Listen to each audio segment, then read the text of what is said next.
Voilà, on a été bénis samedi dernier par le culte, par les paroles de Christian, ceux qui étaient là, vous vous rappelez, qui nous a vraiment encouragés avec le rappel de ce livre « Quand la grâce abonde », l'importance de la bénédiction, de se bénir les uns les autres et de pouvoir s'encourager les uns les autres. Et ce message-là que j'ai reçu, j'avais commencé à le recevoir pour le Nouvel An. Je pensais partager quelque chose au Nouvel An, puis finalement, c'était pas sorti à ce moment-là, et je l'ai un peu plus travaillé, c'était bien, parce que le Seigneur m'a donné encore d'autres choses, d'autres petites perles que je voulais vous partager. Le titre du message, on pourrait dire, c'est « Sors de ta grotte ». C'est à l'image d'Élie, où le Seigneur lui dit « Sors de ta grotte ». Et en pensant aux vœux du Nouvel An, déjà en pensant à la nouvelle année, je me suis dit, mais pourquoi est-ce qu'on fait tout un tralala pour la nouvelle année? Est-ce que chaque jour n'est pas le même, en fait? Le lendemain, on se réveille, on est les mêmes. D'un côté, c'est vrai, il n'y a rien de nouveau sous le soleil, comme dit l'Ecclésiaste. En même temps, c'est Dieu qui nous donne aussi des années, qui a créé la création de manière à ce que ça tourne par année. C'est lui qui a institué ce cycle des années. Et pour lui, les années sont importantes. Quand il dit à Daniel qu'au bout de 70 ans, ils peuvent sortir de Babylone, 70 ans, ça compte, c'est des années. Et plusieurs fois dans les Proverbes, il est dit que c'est grâce à Dieu qu'on va pouvoir prolonger les années de notre vie.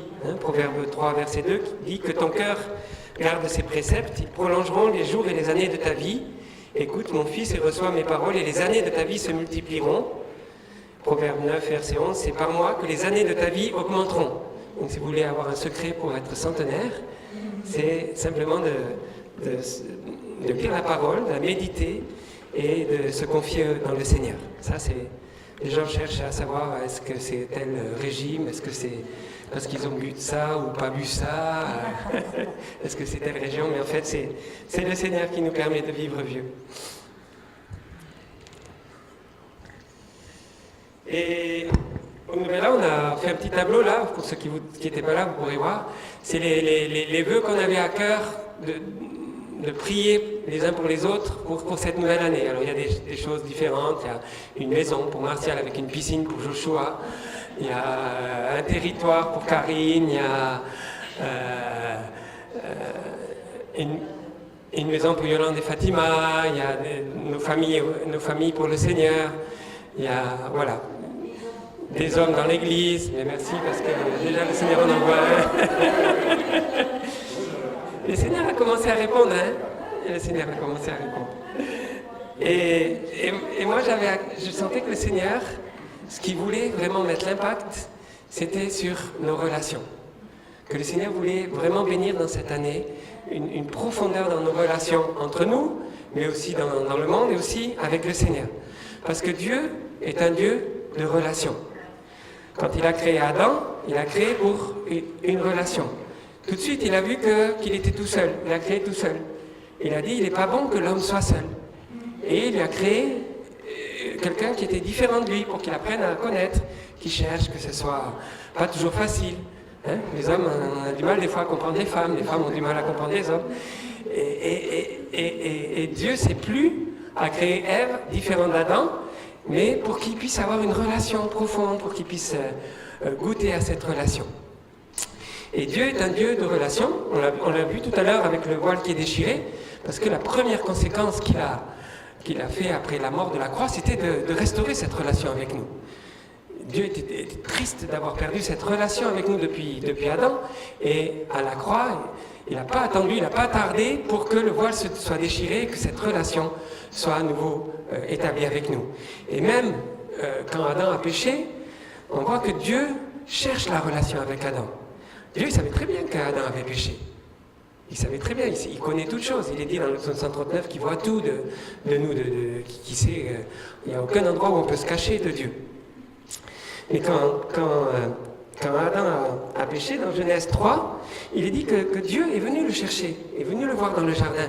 C'est comme s'il cherchait à nouveau la relation avec Adam. C'est comme s'il voulait se dire, mais non, on va pas couper notre relation. Genèse 3, il dit, alors, Les yeux de l'un et de l'autre s'ouvrirent, ils connurent qu'ils étaient nus, et ayant cousu des feuilles de figuier, ils s'en firent des ceintures. Alors ils entendirent la voix de l'Éternel Dieu qui parcourait le jardin vers le soir. Et l'homme et sa femme se cachèrent loin de la face de l'Éternel Dieu, au milieu des arbres du jardin. Mais l'Éternel appela l'homme et lui dit, « Où es-tu » Et peut-être le Seigneur nous dit, « Mais où es-tu » Parfois, comme Adam, parce qu'on se cache, parce qu'on est tellement occupé, qu'on a plein de choses à faire. Et le Seigneur, il veut cette relation. C'est Adam qui se cache parce qu'il a honte. Hein. On sait que c'est la honte qui le détourne de Dieu, qui nous détourne de Dieu parfois. Il répondit, j'ai entendu ta voix dans le jardin, j'ai eu peur parce que je suis nu et je me suis caché. Et j'aime cet amour de Dieu qui va chercher Adam, qui sait ce qu'il a fait et qui a rendez-vous tous les soirs avec lui. C'est comme si c'était un rendez-vous habituel. Il vient faire le point avec Adam, voir qu'est-ce que tu as fait. Est-ce que tu as nommé des nouveaux animaux? Est-ce que tu as nommé des nouvelles fleurs? Qu'est-ce que tu as planté? Voilà, Adam, il s'intéresse à notre vie. Il s'intéresse à la vie d'Adam. Dieu s'intéresse à la vie d'Adam. Il s'intéresse à notre vie.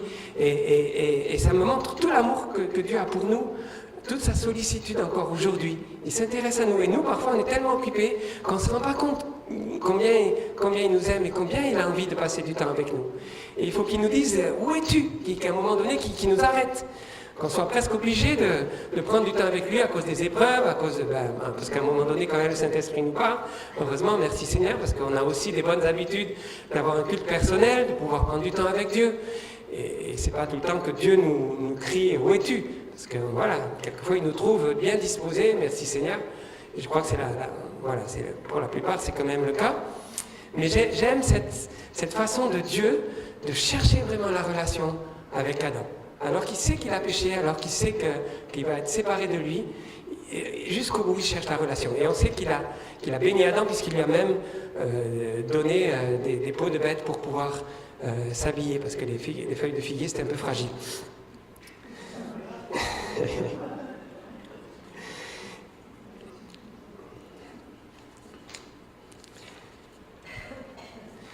Et je crois que Dieu veut vraiment bénir. Déjà, la première chose, c'est notre relation avec lui dans cette année. Je crois qu'on va aller de plus en plus loin, de plus en plus profond dans notre relation avec lui. Je crois qu'on va s'étonner à la fin de l'année en disant, mais si on fait le point, si on est attentif, je pense qu'on va aller vraiment de percer en percer dans notre relation avec Dieu. Et dans l'écoute de ce qu'il nous dit, dans l'écoute de ce qu'il veut nous dire, prophétiquement, de paroles de connaissance, je pense qu'on va tous grandir, parce que Dieu il veut qu'on grandisse dans cette relation. Il ne veut pas que ça reste tout le temps comme c'est. Hein, comme dans un couple, au début, on ne se connaît pas trop, mais au fur et à mesure, ça grandit. Maintenant, avec Joël, on se surprend des fois à dire la même chose au même moment, à penser exactement la même chose au même moment, parce qu'il y a une unité qui se fait. Avec Dieu, c'est la même chose. Et cette relation, Dieu, il veut la faire grandir. Et ça, c'est, pour moi, le premier vœu de Dieu pour nous. C'est vraiment que notre relation avec lui, elle grandisse encore tout au long de cette année. Au-delà de tous les biens matériels qu'il peut nous donner, ou de tout ce qu'il va faire dans nos vies, dans notre entourage, cette première préoccupation, c'est que notre relation, elle grandisse avec lui. Parce qu'il nous a créés pour ça. Il nous a créés pour être ses enfants, il nous a créés pour avoir une relation avec lui. Et on sait qu'à la fin des temps, il n'y aura plus aucune ombre, aucun nuage. La deuxième chose, c'est que Dieu veut bénir nos relations avec l'extérieur, les uns avec les autres. Et ça, c'est important aussi pour Dieu. Moi, j'ai pensé à Jésus. Je me suis dit, Jésus, il aurait pu s'isoler à la fin de sa vie. Parce que quand même, il a été déçu. Ses disciples l'ont abandonné, Pierre l'a renié, Judas l'a trahi. Il aurait pu complètement s'isoler. Et on voit qu'à la fin de sa vie, il cherche encore le contact. Alors qu'il est à Gethsémane, en train de souffrir, de batailler avec la tentation de ne pas aller à la croix, la tentation de... toute cette souffrance qui fait qu'il y a carrément du sang qui sort de sa transpiration, une telle souffrance, et pourtant il va chercher ses disciples. Il dit, mais venez prier avec moi. C'est lui qui va vers eux, ce n'est pas les disciples qui vont vers Jésus. Les disciples, ils s'endorment, ils sont passifs, Voilà, et lui, il cherche le contact, il va vers eux. Et tout au long de la fin de la vie de Jésus, j'étais impressionné de voir qu'il cherche le contact. Il va au contact avec les personnes, et même sur la croix. il est en pleine souffrance alors qu'il donne sa vie pour le monde, et bien il prend le temps de parler avec le crucifié à côté. Il prend le temps de parler avec Jean et Marie.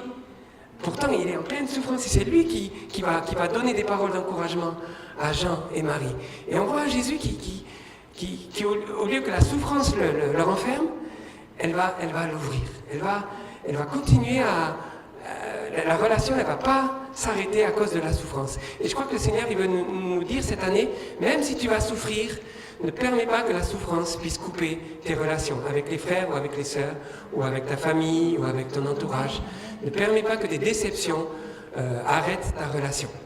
Parce que, malheureusement, c'est ce qui est arrivé à un autre homme, et c'est de lui dont je dirais le titre, sort de ta grotte, c'était Élie. Élie, lui, c'était quelqu'un de solitaire, il avait un caractère un peu difficile. Il ne fallait pas trop le chauffer, on a vu qu'à un moment donné, le roi a envoyé des messagers pour le faire venir parce qu'il voulait une parole prophétique, et lui, il a envoyé le feu et tous les messagers étaient morts. C'était pas quelqu'un de facile à manier, Élie. On sait qu'il a été souvent seul, souvent dans la solitude, à cause de son caractère, je pense à cause de son appel aussi. Il l'a mis à part à un moment donné, il l'a mis seul au bord de la rivière, mais après il l'a mis avec une veuve. Mais quand même, Élie était quand même quelqu'un de solitaire. On voit qu'avec son serviteur, il n'y a pas beaucoup d'échanges. Quand il prie pour la pluie, il lui dit juste va voir si la pluie vient.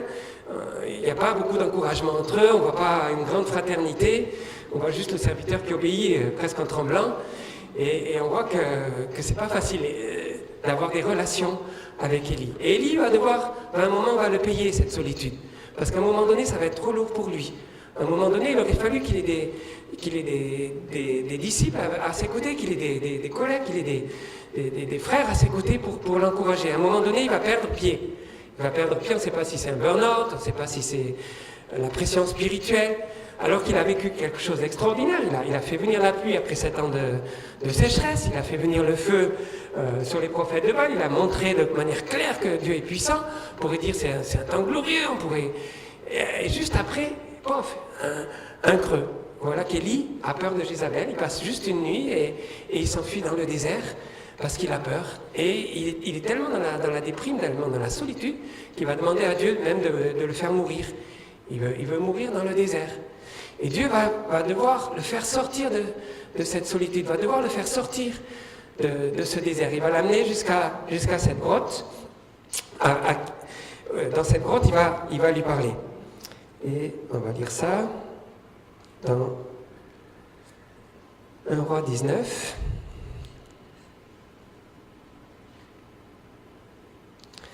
C'est pour nous dire que Dieu ne veut pas qu'on soit des Élie dans notre grotte pendant cette année.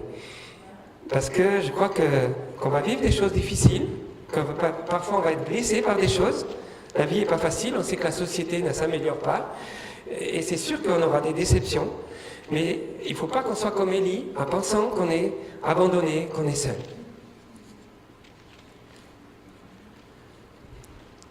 1 Roi 19, verset 9. Là, il entra dans la caverne et il y passa la nuit. Et voici, la parole de l'Éternel lui fut adressée en ces mots. Que fais-tu ici, Élie ? Pourquoi est-ce que tu viens dans la grotte ? Pourquoi est-ce que tu t'es isolé comme ça ? Et il répondit, j'ai déployé mon zèle pour l'Éternel, le Dieu des armées, car les enfants d'Israël ont abandonné ton alliance. Ils ont renversé tes autels, ils ont tué par l'épée tes prophètes. Je suis resté moi seul, et ils cherchent à m'ôter la vie. Voilà, de l'air de dire, c'est trop difficile. Il n'y a que moi, finalement. Plus personne ne veut m'écouter, personne ne veut te suivre. Ça peut nous arriver. Parfois, on est comme ça dans nos familles. On est les seuls à suivre le Seigneur. On peut se sentir isolé. Et on peut être comme Élie. On peut lui dire, je suis resté moi seul et il cherche à m'ôter la vie. L'Éternel dit, sors. Sors. Il ne dit pas, reste dans ta grotte, c'est bien, pleure un bon coup, je vais te consoler, ça va aller. Il lui dit, sors. Il dit, ne reste pas dans ton amertume, ne reste pas dans ta souffrance. Et tiens-toi dans la montagne devant l'Éternel. Et voici l'Éternel passa. Devant l'Éternel, il y eut un vent fort, violent, qui déchirait les montagnes et brisait les rochers. L'Éternel n'était pas dans le vent. Et après le vent, ce fut un tremblement de terre. L'Éternel n'était pas dans le tremblement de terre.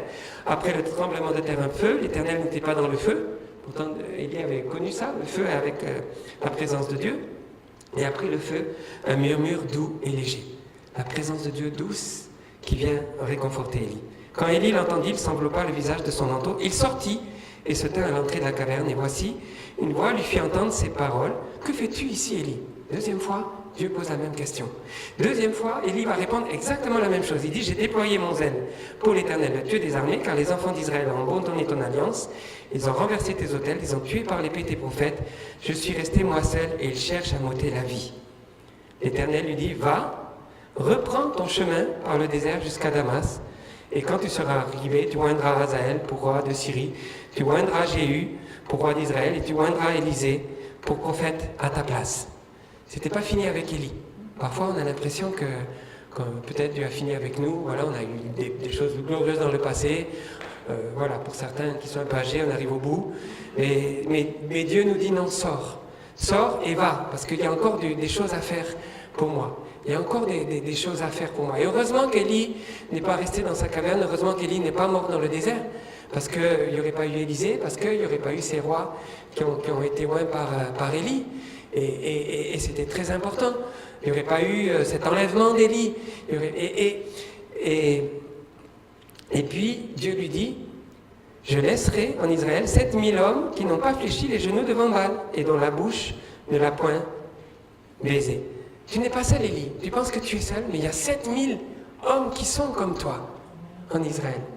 Et parfois, on se sent seul, mais on n'est pas seul. Il y a des gens qui sont comme nous, qui souffrent comme nous, qui prient comme nous. Et heureusement, on vit cette communion fraternelle dans l'Église. Mais si jamais on avait un jour la tentation de se retirer, de se dire, bon, moi je préfère vivre ma vie tout seul avec Dieu, non.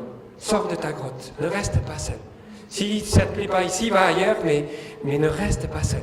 Si tu souffres trop avec nous, va dans un autre endroit, mais ne reste pas seul. Sors de ta grotte. Sors de ta grotte et va. Continue d'œuvrer pour le Seigneur, quelles que soient les souffrances. La différence entre Élie et Jésus. Jésus qui, malgré les souffrances, continue de bénir, continue de chercher la relation, continue d'encourager. Élie qui est trop dans la souffrance et qui arrive plus à un moment donné. Et puis le Seigneur le restaure et le renvoie à nouveau. Et merci Seigneur. Et quand Élie a été enlevé, il y en a combien qui sont allés le chercher dans les montagnes? Vous vous rappelez plus? Il y en a 50. Élisée a dit, c'est pas la peine, vous ne le trouverez pas. Et les gens ont dit, mais on va quand même aller. Et il y en a 50 qui sont allés le chercher. Ça voulait dire qu'il y en avait déjà 50 qui étaient à côté d'Élie, qui étaient à côté d'Élie et d'Élisée. Il n'était pas tout seul. Il n'était pas tout seul. Il y en avait 7000 encore autres ailleurs, un peu partout dans le pays. Mais il y en avait 50 qui étaient à côté d'Élie et il ne les voyait pas. Il les voyait pas. Et on voit que la solitude peut nous amener à nous isoler, que des déceptions peuvent nous amener à nous isoler. On est dans une société très individualiste et c'est un danger. Bon, merci Seigneur parce qu'on vit la communion fraternelle. Je pense que c'est une force dans notre communauté, dans notre église de maison. Mais c'est important je sentais que c'était important que le Seigneur voulait bénir cette année dans nos relations, qu'on sorte, qu'on ose sortir. Alors un autre homme qui a osé et qui a été béni dans ses relations, et ça c'est la suite de mon enseignement que je n'avais pas prévu le premier, mais que le Seigneur m'a donné. C'est Paul. C'est Paul. Paul, c'était pas facile pour lui. Paul, c'était quelqu'un qui respirait le meurtre quand même. C'était quelqu'un qui respirait la violence. C'était quelqu'un qui, quand il s'est converti, il aurait pu s'isoler aussi, dire bon, mais personne ne va vouloir de moi parce qu'ils me connaissent tous dans mon passé. Et c'est lui qui a fait le pas pour aller vers les apôtres. C'est lui qui est allé à Jérusalem. C'est pas les apôtres qui sont venus le chercher à Damas. C'est lui qui est allé à Jérusalem. C'est lui qui a fait le pas. Et les apôtres au début ne voulaient pas entendre parler de lui, ils ne voulaient pas le voir. Ils pensaient que c'était quelqu'un qui allait les trahir ou voilà, un espion, on ne sait pas quoi. Et finalement, c'est Barnabas qui a pris Paul et qui l'a amené jusqu'aux apôtres. Mais je me dis quel courage de Paul de persévérer dans sa relation avec les apôtres de Jérusalem. Et tout au long de son ministère, on voit que ça n'a pas été facile pour Paul avec les apôtres. Parce que lui, il était envoyé vers les nations, les autres, ils étaient à Jérusalem. Et à un moment donné, il y avait un peu des dissensions. À un moment donné, il se disait, est-ce qu'il faut circoncire, pas circoncire? Il y en a qui sont venus à Antioche qui ont dit, il faut circoncire. Alors Paul, à nouveau, est allé à Jérusalem. Il aurait pu dire, non mais laissez ceux de Jérusalem faire. Moi, je continue mon chemin. Ceux-là, les religieux, là, moi j'en ai assez avec eux, ils ne ont pas voulu m'accepter la première fois que je suis arrivé, maintenant je ne vais pas encore retourner. Et pourtant c'est lui qui va avec Barnabas à Jérusalem demander conseil. Qu'est-ce qu'il faut qu'on fasse? Est-ce qu'il faut qu'on circoncise ou pas? Et puis finalement, tout le monde décide que non, on ne va pas circoncire, on ne va pas obliger les païens à se circoncire. Mais moi j'admire Paul dans son désir de garder la relation avec des gens qui n'étaient pas comme lui, des gens qui étaient... qui était plus religieux. Lui, il avait été libéré de tout ce carcan. Il était pour les nations. Et on voit ensuite que même il va faire à un moment donné une offrande pour Jérusalem. À un moment donné, il y a une famine, un peu plus loin. C'est la troisième fois où il va à Jérusalem. C'est pour porter l'offrande d'Antioche, avec Barnabas toujours. Ils apportent une offrande pour Jérusalem parce qu'il y a eu une famine à Jérusalem. Et on voit vraiment tout cet amour que Paul avait pour les apôtres qui étaient différents de lui. Même si parfois, ça peut aussi amener des petites frictions, comme par exemple quand Pierre à un moment donné est venu et qu'il mangeait avec les païens, et puis il y a des juifs qui sont venus, et d'un seul coup il a dit non, je ne vais pas manger avec les païens parce que les juifs ils vont me voir. Et Paul a dû le reprendre. Vous lisez ça dans Galates si vous voulez, hein, le livre. Mais on voit que Paul à la fois il a un amour pour Pierre, mais en même temps il ne veut pas de compromis. Et ça, je pense que c'est important pour nous dans nos relations. C'est important d'aller vers les gens, de chercher la relation comme Paul a cherché la relation avec ses apôtres de Jérusalem, mais en même temps, pas de compromis. En même temps, pas de circoncision, pas de compromis avec les viandes qu'il ne faut pas manger. Voilà. Et je pense que ça peut être un bon exemple pour nous. Et j'aime vraiment ce côté de Paul qui, on le voit aussi avec toutes les églises, hein. Chaque fois dans ses lettres, il est tellement plein d'affection. On voit qu'il cherche le contact avec les gens, on voit qu'il cherche à garder la relation, même avec les Corinthiens qui ont fait des tas de bêtises. Il leur écrit plein d'affection. Il dit j'étais pour vous un père, je suis toujours pour vous un père. Et moi, ce qui m'a touché, c'est la petite histoire de l'esclave Onésime. Parce que Paul est en prison à Rome, et en prison, il rencontre un esclave Onésime qui se convertit au contact de Paul. Et Paul s'aperçoit qu'il vient d'Éphèse, je crois, oui, et qu'il appartenait à un chrétien qui s'appelait Philémon. Et je vois qu'il va écrire toute la lettre, une petite épître à Philémon en disant je vais t'envoyer Onésime, prends soin de lui, c'est sûr qu'il t'a trahi, c'est sûr qu'il c'est pas juste ce qu'il t'a fait, il t'a volé, il est parti avec tes biens, il était ton esclave, il aurait dû rester, il aurait dû te demander avant de partir, il est parti comme ça, comme un voleur, c'est pas bien ce qu'il a fait, mais accepte-le comme un frère. Et on voit toute la pression de Paul pour rétablir la relation entre Onésime et Philémon. Et je me dis, mais c'est beau, parce que Paul, il avait plein d'autres soucis dans sa prison. Il avait plein d'autres choses à faire, mais il cherche à ce qu'il y ait cette réconciliation. Il aurait pu dire, bon, ben Onésime, tu restes avec moi, c'est pas grave, hein, Philémon, il pense ce qu'il veut, maintenant tu es converti, tu peux rester avec moi. Non, il cherche à ce que les choses soient bien rétablies, soient correctes, soient intègres jusqu'au bout. Et c'est beau de voir, on pourrait relire cette épître à Philémon, de voir comment il encourage Philémon à accepter Onésime malgré tout ce qu'il a trahi. Et je me disais, mais moi je voudrais être comme Paul. J'aimerais être comme Paul, aller chercher vraiment la relation avec les personnes qui sont même pas comme moi, qui sont différentes de moi, dans d'autres églises, dans le monde, mais en même temps rester intègre comme Paul était intègre. Ne pas faire de compromis. Dans nos familles, c'est pareil. C'est important de garder la relation. C'est pas parce que les gens nous rejettent qu'il faut qu'on s'isole. Paul, il aurait très bien pu s'isoler, il aurait très bien pu aller à Antioche et puis ne plus avoir de contact avec les autres parce que c'est un appel différent. Voilà, il aurait pu se dire, ben moi j'ai un appel, eux ils ont un appel, et ben chacun fait sa route, comme on dit, hein, mais non, il a gardé cette relation. Et nous, c'est important de garder les relations avec nos familles, avec nos voisins, avec même des gens qui nous paraissent bizarres. Mais en même temps de rester droit, de rester intègre. Hein, comme on dit, on est le sel de la terre. Si le sel perd sa saveur, avec quoi la lui rendra-t-on? Il ne faut pas qu'on perde notre saveur. Il ne faut pas qu'on se mêle aux gens au point que on ne fait pas de différence. Mais par contre, il faut qu'on se mêle aux gens, parce que si le sel, on le garde, vous savez, à Aigues-Mortes, il y a toute une montagne de sel. Hein.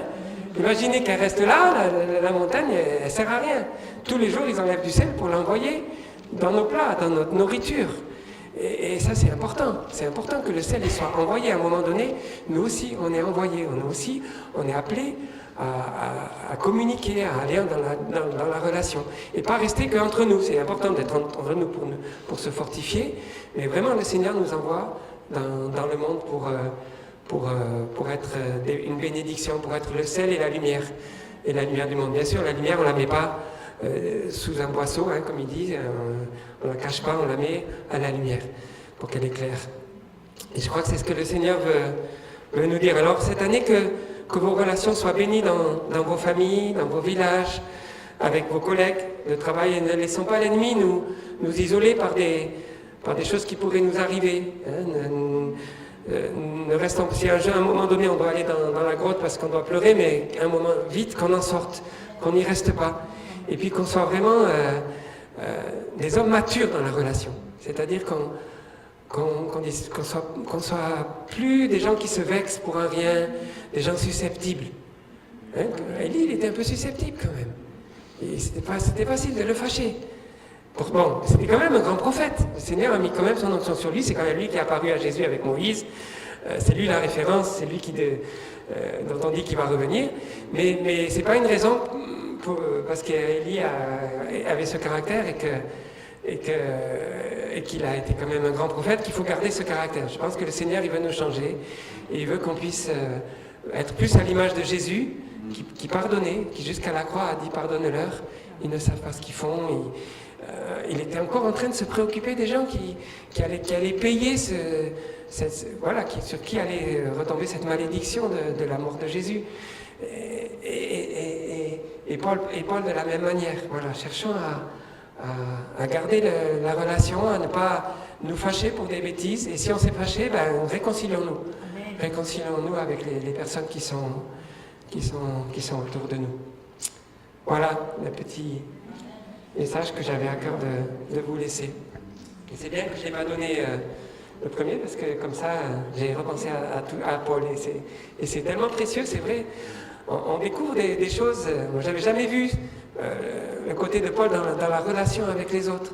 On le voit comme quelqu'un qui est persévérant, qui lâche jamais rien, qui organise, et en même temps qui a une relation avec les gens extraordinaire. Et Dieu, c'est la même chose. Il est à l'image de Dieu. Dieu, c'est la même chose. Dieu, il est constamment à chercher à rétablir la relation avec nous. Et il n'y a aucun homme que Dieu abandonne jusqu'au bout en disant c'est fini. Non. Je crois que vraiment, on est tous des enfants à venir ou en devenir du Seigneur. Et Dieu nous montre vraiment qu'à travers Adam, qu'il cherche toujours la relation, qui cherche toujours à communiquer avec nous. Et nous aussi, on peut communiquer avec lui, mais qu'on cherche aussi les personnes qui sont autour de nous, qui peuvent être saines. Donc merci à tous ceux qui ont fait...